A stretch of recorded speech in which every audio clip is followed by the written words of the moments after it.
பப்பாளிக்காய் எடுத்து வச்சுருக்கேன். இதை நான் வந்து கட் பண்ணி இட்லிக்கு கிச்சடி செய்ய போகிறேன். பப்பாளிக்காயை சின்ன சின்ன பீஸாக நான் கட் பண்ணி வச்சுருக்கிறேன். பப்பாளிக்காய் கிச்சடி செய்கிறதுக்கு இந்த கட் பண்ணி வச்ச பப்பாளிக்காயை குக்கரில் சேர்த்துட்டு அது கூட இந்த ஒரு பப்பாளிக்காய்க்கு 2 பச்சை மிளகாய், சின்ன புளி, இந்த இவ்வளோ போதும், சின்ன கொஞ்சம் புளி, அப்புறம் ஒரு 6 வரமிளகாய் போட்டிருக்கிறேன். காரத்துக்கு தக்கன நீங்கள் கூட்டி குறைச்சிக்கோங்க. இந்த 6 வரமிளகாய் போட்டுட்டு கொஞ்சம் தண்ணி, இது ஒரு விசில் விட்டு எடுத்து வச்சுக்கிறேன். பப்பாளிக்கு இப்போ வேக வச்சதை எடுத்து ஆற வச்சுருக்கோம். நல்லா ஆறின பின்னாடி மிக்சியில் ஃப்ளஷ் போட்டு, ரொம்ப மசி வேண்டாம், ஃப்ளஷ் போட்டு ஒரு அடி எடுத்துக்கிறோம்.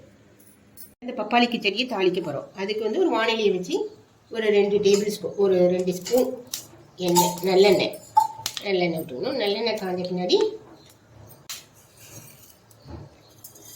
கடுகு, உடைச்ச உளுந்து,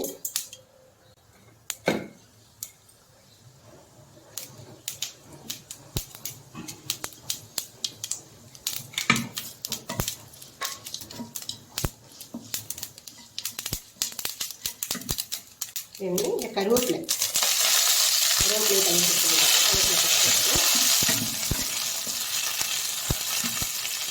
சின்ன வெங்காயம், இதுக்கு சின்ன வெங்காயம் நல்லா இருக்கும். ஒரு 10-15 சின்ன வெங்காயம் நான் பொடியாக கட் பண்ணி வச்சுருக்கேன். அந்த சின்ன வெங்காயத்தையும் இதில் சேர்த்து நல்லா வதக்கணும்.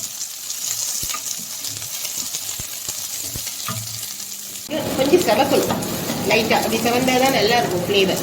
இப்போ நான் வந்து ஆல்ரெடி பார்த்தீங்கன்னா இந்த பப்பாளிக்காயை ஃப்ளஷ், அதாவது ரொம்ப மைசியே இல்லாமல் இப்படி மாதிரி குறகுறன்னு அடித்து வச்சுருக்கிறேன். இதை இதில் விட்டுருவேன்.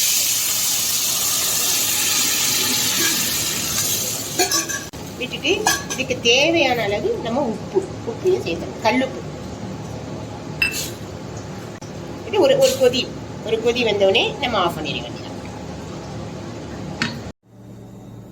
இப்போ வந்து நமக்கு பார்த்தீங்கன்னா பப்பாளிக்காய் கிச்சடி ரெடி. இது வந்து இட்லி தோசைக்கு நல்லா டேஸ்ட்டாக இருக்கும்.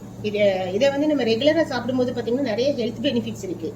அதாவது போனுக்குலாம் இது ரொம்ப நல்ல, போனுக்கு இது நல்ல ஹெல்ப்ஃபுல்லாக இருக்கும். அப்புறம் வெயிட் லாஸ்க்கு வந்து ரொம்ப நல்ல ஹெல்ப்ஃபுல்லாக இருக்குது.